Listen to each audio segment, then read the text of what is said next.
నెల్లూరు జిల్లాలో అనేక జాతీయ రహదారులకి నాంది పలికాం గతంలోని.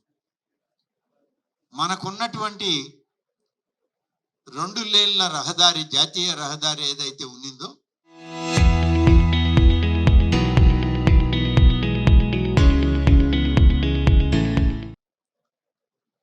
చెన్నై నుంచి కోల్కతా వరకు, చెన్నై నుంచి న్యూఢిల్లీ వరకు మనకున్న జాతీయ రహదారి ఆనాడు ఉంటే,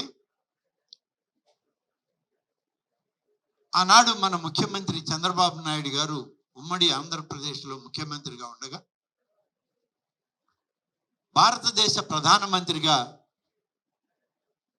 అటల్ బిహారీ వాజ్పేయి గారు ఉన్నప్పుడు అప్పుడున్నటువంటి నాయకత్వంతో చర్చించి రహదారుల యొక్క విస్తీర్ణం వెడల్పు పెరిగినట్లయితే భారతదేశంలో అన్ని ప్రాంతాలకి వ్యాపార సంబంధాలు పెరుగుతాయి. వ్యాపార లావాదేవీలు పెరిగినప్పుడు ఆ ప్రాంతాల అభివృద్ధి అయ్యేదానికి దోహదపడుతుందని చెప్పి ఒక సూచన ఆనాడు మన ముఖ్యమంత్రి చంద్రబాబు నాయుడు గారు ప్రధానమంత్రి అటల్ బిహారీ వాజ్పేయి గారికి సూచిస్తే, ఇంత పెద్ద ఎత్తున రహదారుల నిర్మాణం చేయాలి అని అంటే అంత డబ్బు ఉండాలి కదా దేశంలో అని చెప్పి ఆలోచన చేసిన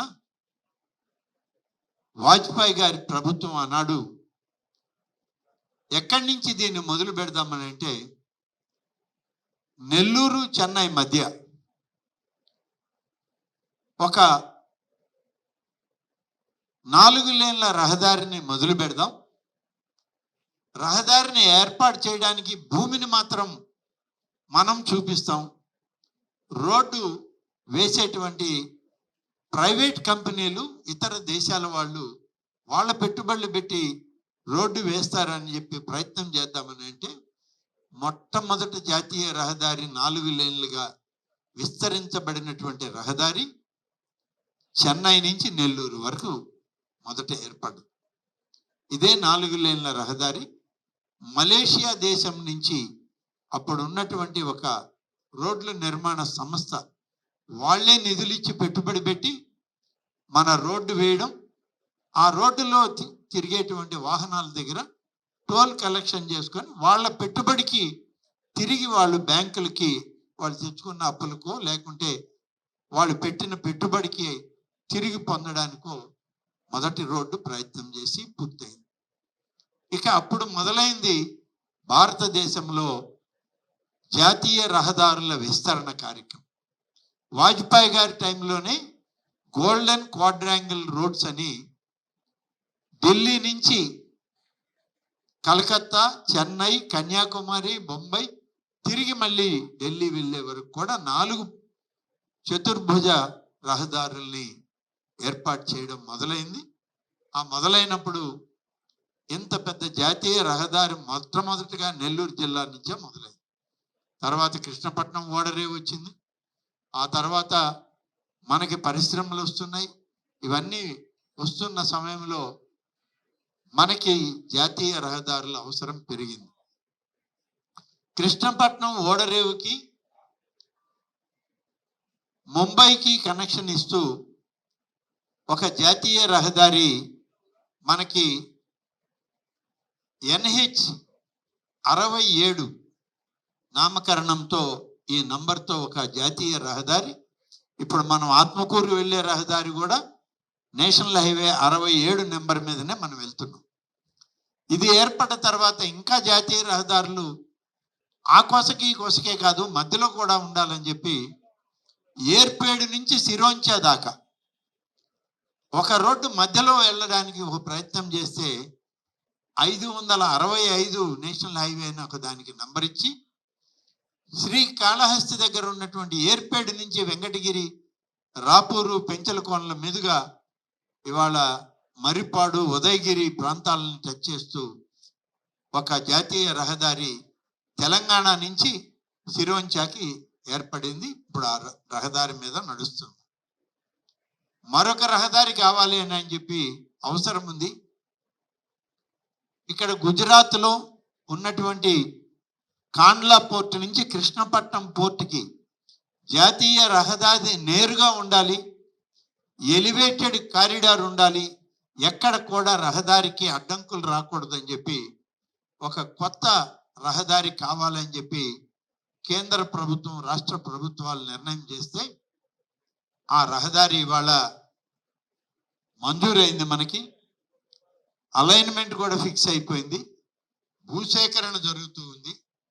ఈ భూసేకరణ జరగడంలో అది కూడా పూర్తి కావస్తూ ఉంది. ఇది బద్వేల్ నుంచి జాతీయ రహదారి 4 లేన్లుగా బద్వేలు దగ్గర ఉన్నటువంటి గోపవరం దగ్గర మొదలవుతుంది. అంటే నేషనల్ హైవే 67 దగ్గర మొదలవుతుంది. ఇది 67 నుంచి మొదలై జాతీయ రహదారి 16లో కలుస్తుంది. జాతీయ రహదారి 16 అంటే చెన్నై నెల్లూరు జాతీయ రహదారి. అక్కడి నుంచి ఎలా వస్తుందంటే మన చుంచులూరు దగ్గర నుంచి రాపూరు తిరుపతికి వెళ్ళేటువంటి రోడ్డు మీద కొంత దూరం జాతీయ రహదారి 565 మీద మొదలై ఆ రోడ్డులో నుంచి ఇది మన అనంతసాగరం, కలువాయి, చేజర్ల, పొదలకూరు, మనుబోలు, వెంకటాచలం దగ్గర జాతీయ రహదారి 16లో కలిసి కృష్ణపట్నం పోర్టుకి డెడికేటెడ్ నేషనల్ హైవేగా కొత్త రోడ్డు మంజూరైంది. ఈ మంజూరైనటువంటి దాని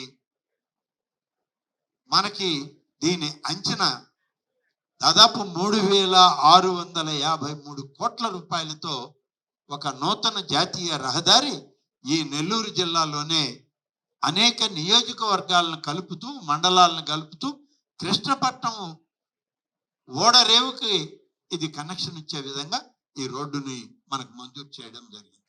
ఇది మన జిల్లాలో మనకున్నటువంటి 3 జాతీయ రహదారుల్లో ఇది 4వ జాతీయ రహదారిగా మనకు ఏర్పడుతుంది. కాబట్టి ఇన్ని విధాలుగా ఈ యొక్క రోడ్ల నిర్మాణ కార్యక్రమం కేంద్ర రాష్ట్ర ప్రభుత్వాలు చేసే కార్యక్రమంలో భాగంగా ఈరోజు ఆత్మకూరు నియోజకవర్గంలోనే కలుస్తుంది. ఎప్పుడైతే కడప జిల్లా బద్వేలు దాటుతుందో ఇది ప్రారంభమయ్యేది ఆత్మకూరు నియోజకవర్గం. తర్వాత ఇది సర్వేపల్లి నియోజకవర్గం, సర్వేపల్లి నియోజకవర్గం నుంచి చివర కూడా సర్వేపల్లి నియోజకవర్గంలోనే ఇది ఓడరేవులో కలుస్తుంది. కాబట్టి ఇంత పెద్ద ఎత్తున ఇన్ని నియోజకవర్గాలు, ఇన్ని మండలాలు, దాదాపు ఈ మండలాలు కూడా చూస్తే నేను చెప్పిన మండలాలన్నీ ఉన్నాయి. ఈ మండలాలన్నీ కూడా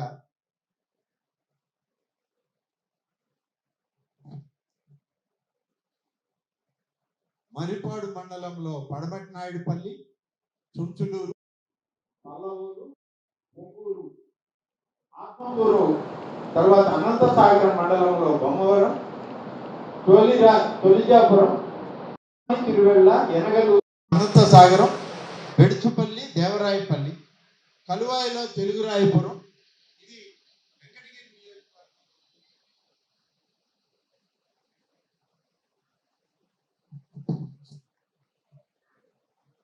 కనుపూరుపల్లి, చినగోపవరం, కలువాయి మండలం, చేజర్ల ఆత్మకూరు నియోజకవర్గంలో నాగలవెల్లిటూరు, కాకివాయి, చిత్తలూరు, ఏటూరు, మనుబోలు మండలంలో చెరుకుమూడి, గురువిందపూడి, వడ్లపూడి, పొదలకూరు మండలంలో బెరదవోలు, గురవాయిపాలెం, కనుపర్తి, మొగళ్ళూరు, పార్లపల్లి, పొదలకూరు, ఆరువైపాలెం, వెంకటాచలం మండలంలో కుర్చెర్లపాడు, సర్వేపల్లి మీదుగా ఇక్కడ కృష్ణపట్నం ఓడరేవు చేరుతుంది ఈ రోడ్డు.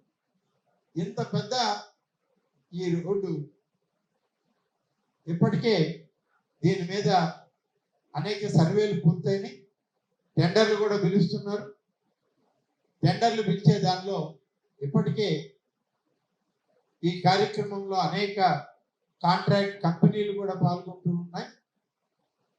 దాదాపు 2015 ఫిబ్రవరిలోనే ఈ కార్యక్రమాలన్నీ చేయడానికి శ్రీకారం చుట్టారు. అగ్రిమెంట్ కూడా ఎంటర్ అవుతున్నారు.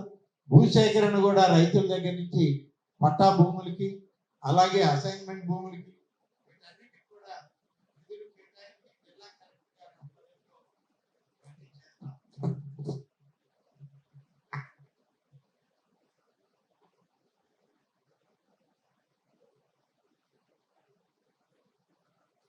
ఈ విధంగా ఒక కొత్త జాతీయ రహదారికి శ్రీకారం చుట్టాం. ఇప్పుడు ఈ జాతీయ రహదారి కార్యక్రమం ఈరోజు జరుగుతూ ఉంది.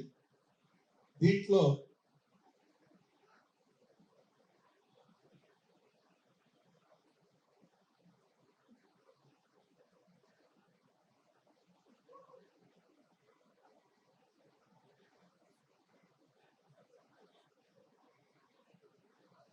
నెల్లూరుపాలెం సోమశిల ఈ రోడ్డు ఇప్పుడు రాష్ట్ర హైవేగా ఉంది.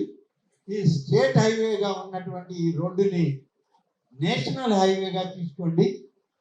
జాతీయ రహదారి 4 లేన్ల రోడ్డు అయితే ఇది 3 జాతీయ రహదారులకి అనుసంధానం అవుద్ది అని చెప్పి మనం నెల్లూరుపాలెం నుంచి సోమశిల వరకు ఈ రాష్ట్ర స్థాయి రహదారిని తీసుకోమని చెప్తే అది ప్రభుత్వం రోడ్ డెవలప్మెంట్ కార్పొరేషన్కి పంపించి మొత్తం పరిశీలన చేసి ఈ రోడ్డు ఎంత పొడవుంది, ఎంత భూసేకరణ అవుతుంది, భూసేకరణకి ఎన్ని నిధులు కావాలి, అలాగే రోడ్డు ఎన్ని కిలోమీటర్లు జాతీయ రహదారిగా తీసుకోవాలనే దాని మీద రోడ్డు మీద రాష్ట్ర ప్రభుత్వం ఇప్పటికే రాష్ట్ర రోడ్ డెవలప్మెంట్ కార్పొరేషన్కి ఈ నివేదికలన్నీ పంపమని చెప్పి కోరడం జరిగింది. ఇది ఆత్మకూరు నియోజకవర్గ పరిధిలో ఉంది కాబట్టి ఇక్కడ ఆత్మకూరు నియోజకవర్గ పెద్దలందరికీ ఈ విషయం తెలియాలనే ఉద్దేశంతోనే ఈ కొత్త జాతీయ రహదారి ప్రతిపాదన గురించి కూడా చెప్పాను. ఒకటైతే ముందు చెప్పినదంతా మంజూరైపోయి పని జరుగుతుంది, ఇంకొకటి ప్రతిపాదన చేశాను. ఇది కూడా వస్తే ఆత్మకూరు నియోజకవర్గ ప్రధాన భాగం దాని ముఖ చిత్రం జాతీయ రహదారులతో అనుసంధానమై మారుమూల పల్లెల్లో కూడా అభివృద్ధి అనేది చేయడానికి అవకాశం ఉంటుంది. నేను ఇటీవలే చూశాను, నేను ఒకరిని విమర్శించాలని చెప్పడం లేదు, కానీ నేను మొన్న సోషల్ మీడియాలో ఒక న్యూస్ చూశాను. అది ఎవరు చెప్పారనే దాని మీద నాకు ప్రస్తావన అవసరం లేదు, కానీ మన నియోజకవర్గం నుంచి వెళ్ళేటువంటి రైల్వే మార్గం, ఈ రైల్వే మార్గం ఎవరో ప్రతిపాదించారు, దాన్ని ఎవరో మంజూరు చేశారు. ఆ మంజూరు అయింది, ఇప్పుడు వస్తుంది కాబట్టి చాలా సంతోషం అని చెప్పారు. నాకు కూడా చాలా సంతోషం, కానీ వాళ్ళకి తెలియదు ఈ రోడ్డు ఈ రైల్వే లైన్ కావాలని మొదటి సమావేశం జరిగింది. కిరణ్ కుమార్ రెడ్డి గారు రాష్ట్ర ముఖ్యమంత్రిగా, నేను ఆర్థిక మంత్రిగా ఉన్నప్పుడు మొదటి సమావేశం రైల్వే శాఖ మంత్రి గారు వచ్చి హైదరాబాదులో ఉమ్మడి రాష్ట్రంలో జూబ్లీ హాల్లో మీటింగ్ పెట్టారు.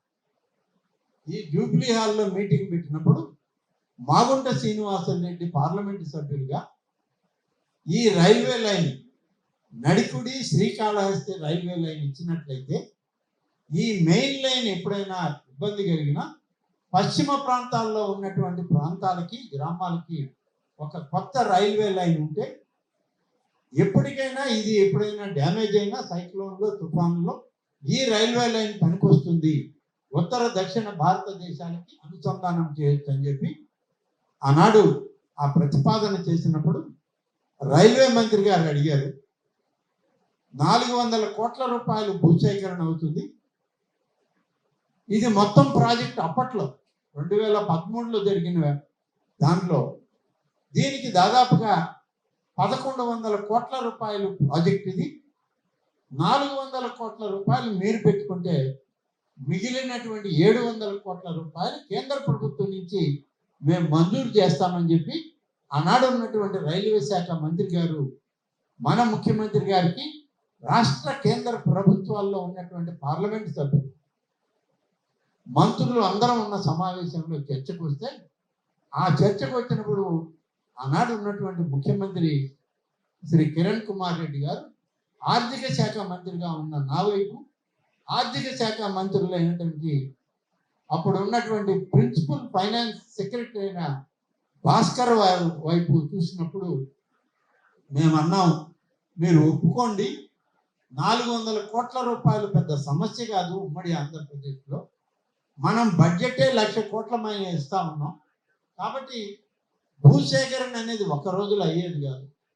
మనం నడికుడి నుంచి క్రింది వరకు భూసేకరణ చేయాలి అంటే దాదాపు 4-5 సంవత్సరాలు పడుతుంది. ఇన్ని వందల కిలోమీటర్లు భూసేకరణ చేయాలి అంటే సంవత్సరానికి 100 కోట్ల రూపాయలు మనం ఖర్చు పెట్టినా 400 కోట్ల రూపాయలు మనం భూసేకరణకి ఇచ్చి భూమిని చూపించవచ్చు. మిగిలిన 700 కోట్ల రూపాయలు కేంద్ర ప్రభుత్వం ఇచ్చేటప్పుడు ఈ కొత్త రైల్వే లైన్ మన ప్రాంతానికి వస్తే మెట్ట ప్రాంతాలకు ఉపయోగపడుతుంది. పార్లమెంటు సభ్యులుగా మాగుంట శ్రీనివాసులు రెడ్డి గారి ప్రతిపాదన మెట్ట ప్రాంతాల ఎమ్మెల్యేలుగా ఉన్నటువంటి మా అందరికీ ఉపయోగం జరుగుతుందని చెప్పి ఆనాడు ముఖ్యమంత్రి గారికి నచ్చజెప్తే ఆనాడు ఒప్పుకున్నటువంటి ఆ ప్రయత్నం ఆనాడు మొదలైంది. భూసేకరణ ఆనాడు మొదలైంది. ఈ రైల్వే లైన్కి నడికుడి దగ్గర శంకుస్థాపన చేయడం జరుగుతూ వచ్చింది. మధ్యలో వచ్చిన ప్రభుత్వాల యొక్క నిర్లక్ష్య వైఖరి వల్ల అనేక ప్రాంతాల్లో భూసేకరణ ఆగిపోతే మన ప్రభుత్వం వచ్చినటువంటి ఈ 2 సంవత్సరాల్లో ఇప్పటికే పామూరు వరకు భూసేకరణ పూర్తి చేసి ఆ కొత్త రైల్వే లైన్ని కనిగిరి పామూరు ప్రాంతాల వరకు తీసుకురావడం జరిగింది. ఇక మిగిలిన మన ప్రాంతాల్లో భూసేకరణ జరుగుతుంది. మనం భూసేకరణ పూర్తయి అప్పచెప్తే వెంటనే రైల్వే లైన్ పనులు పిలుస్తాం, టెండర్లు పిలుస్తామని రైల్వే కాంట్రాక్ట్ మన చిన్నారెడ్డి గారే ఇక్కడ ఉండాలి. అనేక మందికి ఈ విషయాలు తెలుసు మన జిల్లాలో కూడా. కానీ సోషల్ మీడియాలో కొంతమంది వైఎస్ఆర్ కాంగ్రెస్ పార్టీ పెద్దలు వాళ్ళే చెప్పుకుంటున్నారు, వాళ్ళే అభినందనలు తెలుపుతున్నారు, వాళ్ళే ఉత్సాహపడుతున్నారు, వాళ్ళే మేమే తెచ్చామని చెప్పుకుంటారు. ఎవరు తెచ్చాము ఏంటనేది పుట్టుపూర్వత్రాలు తెలిసి మీరు మాట్లాడితే నేను కూడా సంతోషిస్తాను. నేను చెప్పాను ఇవాళ, గతంలో చంద్రబాబు నాయుడు గారు ఉన్నప్పుడే మలేషియా రోడ్డు పెట్టాడు చెన్నైకి నెల్లూరుకి. మరి ఇది కూడా రైల్వే లైన్ కూడా ఎవరు పెట్టారో చెప్పాలి కదా. మేము తెచ్చామంటే ఎవరు తెస్తారు? ఎక్కడ మాత్రం ఇక్కడ ఉన్నటువంటి రోడ్లకి తారు వేయడానికి దిక్కు లేక మీరు 5 ఏళ్ళు వదిలేసిపోతే మేము ఇప్పుడు ఆ బొక్కలు పుట్టుకుంటున్నాం, తారు ప్యాచ్లు వేసుకుంటున్నాం. కాబట్టి మీరు ఏది చేయరు, ఏది చేసిన సందర్భాలు లేవు. ఒకవేళ ఎవరన్నా అటువంటి అపోహల్లో ఉంటే మీరు సరిచేసుకోండి. ఎవరు గత ప్రభుత్వంలో ఏనాడు నడికుడి రైల్వే లైన్ గురించి అడిగింది లేదు, మంజూరు చేసింది లేదు, మీరు తెచ్చి చచ్చింది లేదు. కాబట్టి బాబు, ఇది ఏదన్నా జరిగిందంటే ఆనాడు ఉమ్మడి రాష్ట్రంలో మొదలుపెట్టాం. ఇవాళ దాన్ని పూర్తి చేయడానికి కూటమి నాయకత్వంలోని ఈ ప్రభుత్వం చంద్రబాబు నాయుడు గారు ప్రత్యేక శ్రద్ధతో ఈ రైల్వే లైన్ చేయడానికి అన్ని విధాలా పనిచేస్తాం. ఇది నడికుడి శ్రీకాళహస్తి రైల్వే లైన్ యొక్క వివరణ. ఇంకేమన్నా కావాలంటే మీరు నేరుగా ఫోన్ చేయండి, మీకు ఇంకా కూడా వివరాలు ఇస్తాను. ఆ తీర్మానాలు మా దగ్గరే ఉన్నాయి. ఆ రోజు జరిగినటువంటి మీడియా సమావేశం ఉంది, జూబ్లీ హాల్లో జరిగినటువంటి మీడియా మినిట్స్ ఉన్నాయి, అవన్నీ కూడా మీకు ఇస్తాం. ఏమీ తెలియకుండా మేము రైల్వే లైన్ వేసాం, మేము రైలు తీసుకొచ్చాం, మీరు అందరూ ఎక్కండి ఊరేగండి అంటే మిమ్మల్ని మా నెత్తిన పెట్టుకొని 5 ఏళ్ళు ఊరేగించాలి. ఇక మా గమ్మునండి, ఏదో జరిగే పనులు జరుగుతున్నాయి మా ప్రాంతంలో, ఏదో మేలు చేస్తున్నాం, కొన్ని పనులు జరుగుతున్నాయి, పని చేసి చేశామని చెప్పుకునేటువంటి పార్టీ ప్రభుత్వం. Thank you.